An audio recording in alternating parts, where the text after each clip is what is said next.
There's not a chance in hell that this is funny. When you see those flat, corny, late night monologue jokes, Colbert, Jimmy Kimmel, Fallon, what they're doing is just like reading off of a teleprompter. There's applause signs, and then there's producers. There's the warm-up guide. It's literally telling people the clock. They're like, okay, explain to the people. Okay, when Jimmy comes out, I want a big round of applause. Let's practice this right now. Ladies and gentlemen, Jimmy Fallon. Yeah. And everybody clapped. Joe Rogan and Megyn Kelly joined forces to critique every late-night host. It became clear wit and sharp critique are alive and thriving on their podcast. Rogan dismantles outdated punchlines, while Kelly delivers incisive commentary on formulaic monologues. Fallon, Kimmel, and Colbert, they seem to be dodging harder than ever. What insights did Rogan and Kelly reveal to make late-night TV feel so outdated? Whatever it was, it's probably funnier than the host's recent material. I'll tell you, he's not the worst. The Daily Show has the worst ratings. They only have 366,000 people watching that show. During the Jon Stewart years, it was over 2 million. Now it's down to 300,000. Seth Meyers, absolutely dreadful. He doesn't even have 1 million, 778,000. I mean, for network television, this is, you don't have to pay for it. It's there when you turn on your TV, you plug it in. That's a dreadful number. Greg Gutfeld on cable, which you do have to pay for. Imagine a comedy show with the emotional depth of an instruction manual and the political subtlety of a social media post written in haste. That's what late-night TV has become. Rogan and Kelly aren't trying to destroy it. They're just surveying the remnants, wondering aloud, remember when this used to be funny? Obscurity. Nobody's going to care anymore. It's like you're seeing it take place with late night television. Nobody gives a fuck about it anymore. I know. And it's slowly, you have a bad business model and you're not adapting. Yeah, the creativity's gone for late night comedy, right? Like that's not really a thing anymore. Jimmy Fallon doing a song about different variants of COVID. But this one is so strange. It's like, what did they him up with to get him to agree to do? Take Jimmy Kimmel, for instance. His earlier charm as a relatable comedian has evolved into a routine of self-assured commentary. His style now feels more like hosting a seminar on opinions than delivering humor. Rogan observed Kimmel's latest monologue and quipped, "If this is what comedy is, I think we've all been shortchanged." I do get a little nervous when I'm seeing the left so happy, like the late night comedians last night. I'll give you a taste of how they sounded. If they're happy, I'm not happy. Like, I'm not happy about the fight, but I'm just saying I'm not like sad and all these people are like forlorn over. It's like, all right, grow up. They're having a dispute. It was bound to happen. They'll get past it. As you point out, Trump is extremely forgiving, and I'm sure Elon is too. I mean, Trump's not, whatever. Laura Ingraham reported last night she's been told it's irreparable. Nothing is irreparable with Donald Trump. Nothing is irreparable. But here's how the late night losers were making fun of it. Elon gave us a fun one.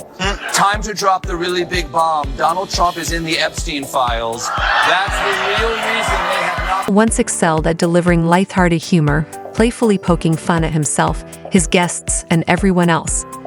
Now his delivery often feels like a lecture with an air of moral superiority. If self-assuredness were a competition, Jimmy might just win every gold medal. Jimmy Kimmel, 1.5 million, averaging. Also equally horrible. And then there's The Tonight Show with Jimmy Fallon, who, back when I was there, 2017-18, he was averaging 2.3 million a night. Now he's down to 1.3 million, Jesse. And he cannot afford the "you are toxic" controversy because he's also pulling in, reportedly, over $15 million a year. So you got all that money for 1.5 million in audience, which is a nothing. I mean, the middle of the day on Fox News gets that. Or at least used to. Then there's Stephen Colbert, whose earlier brilliance lay in his ability to satirize politics with sharp wit. Over time, his transition from clever satirist to earnest commentator feels complete. His former satirical persona might well be metaphorically stashed away, longing for the days of pure, biting humor. Now, Colbert's commentary feels more like theatrical entertainment than the sharp satire he once mastered. The news of Trump's win. Look at this. Hey there. How are you doing? If you watch the show regularly, I'm guessing you're not doing great. Yeah, me neither. Let's be honest, it was a terrible night last night. It was a terrible night for women, for children, for the hundreds of thousands of hardworking immigrants who make this country go. For healthcare, for our climate. It was a terrible night for poor people, for our allies in Ukraine. Megyn Kelly didn't need to be aggressive. She simply looked at Colbert's latest monologue and quipped, "Is this a comedy sketch or a hostage video?" Because nothing says relatable like moralizing about misinformation while delivering punchlines with all the sharpness of a spoon. Colbert, once the master of satirical critique, now gently nudges one side of the aisle while applauding himself for bravery. And then there's Seth Meyers, who feels like the sitcom cousin everyone forgets. His jokes land with the same impact as a yawn, and his monologues exude the energy of a poli-sci grad student rushing to defend his thesis. Even Rogan, who has interviewed conspiracy theorists and moon landing deniers, finds Meyers' delivery less convincing than his most eccentric guests. Ed, they don't care that much about democracy. The first time Donald Trump was elected, he started as a joke and ended as a tragedy. This time he starts as a tragedy. Who knows what he'll end as? Any comforting words for them, Piers? Just get over yourselves. Honestly, it's so pathetic watching grown men weep, because actually the real reason they're weeping is that they know they've spent years over-demonizing Trump as the new Hitler, and he's going to wreck everything and wreck America. He's terrible, he's a fascist, he's a neo... blah, blah. Late-night hosts today have turned into caricatures, wearing slogans as badges of honor while contradicting themselves nightly. They alternate between advocating for free speech and reprimanding people for minor missteps, all while patting themselves on the back. Rogan and Kelly didn't have to criticize. They just held up a mirror, the reflection. A genre struggling for relevance. Rogan's skepticism, from debates on climate stats to Bigfoot theories, has more nuance than a month's worth of monologues. Meanwhile, Kelly dismantled the late-night roaster with simple logic, pointing out their reliance on outdated humor and predictable narrative. About different variants of COVID. Did you see that? Have you seen it? This one is so strange. It's like, what did they drug him up with to get him to agree to do this? Like, I want to be in the meet. I want to be a fly on the wall in that meeting where they go, okay, Jimmy, this is what we're going to do. You're going to be singing about all the different variants. And it's like, here's a song. And you're going to be dancing and saying, he's like, okay. There was Alpha, then Delta, then Omicron next. But this latest variant might be the best. It's XBB.1.5. Another brand of COVID-19 has arrived. What is that? That's insanity. Like, look at his little dance. Like, there's no enthusiasm in his face. It's like he's... Once a bastion of cultural commentary, late-night TV now resembles a safe space for recycled jokes and cautious scripts. Where biting humor once reigned, predictable setups and polite applause now dominate.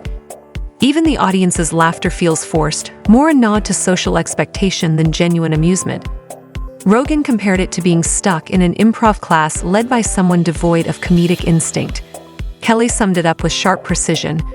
It's like watching someone try stand-up for the first time and realizing it's a bad idea. In the day when I was on the primetime of Fox and you were on the primetime of CNN, a couple of hours after our shows ended, late night comics would come on, and they occasionally would make us laugh, Piers. I mean, occasionally they understood that they were in the game of making everyone laugh. As you know, they've abandoned that game now, and they're just political operatives out there. Colbert, Kimmel, Seth Meyers, who I struggle to even mention that guy's name. He's such an absolute prick. I can't stand him. But anyway, Late night should be rebellious, a place where comedy challenges norms and shakes power structures. Instead, it has morphed into a platform for canned commentary and predictable sarcasm. Rogan and Kelly's critique isn't about political alignment. It's about the lack of excitement and authenticity. Where audiences once tuned in for sharp wit and humor, they now find rehashed takes on the day's headlines delivered with all the passion of a homework assignment. Audience? No. Watch this. This is crazy. Okay. Trump has kind of been thrown on his heels by this, and he's not really sure how to go after Vice President Harris. He knew his attack lines on President Biden. He really has struggled with how to go after someone who's 20 years younger than him, who is a different gender, a different race. I know you guys are objective over there, that you just report the news as it is. Oh, I know. CNN makes it. I know. That's supposed to be a lab line? I wasn't supposed to be, but I guess it is. How crazy is that? The audience is like, shut the up. That is a... Comedy thrives on risk, surprise, and a willingness to push boundaries. But late-night TV has grown safe and uninspired, mistaking moral lectures for humor. The result? a format that feels stale and disconnected. Rogan and Kelly didn't need to attack it. They just laughed at its absurdity, highlighting how far it's fallen.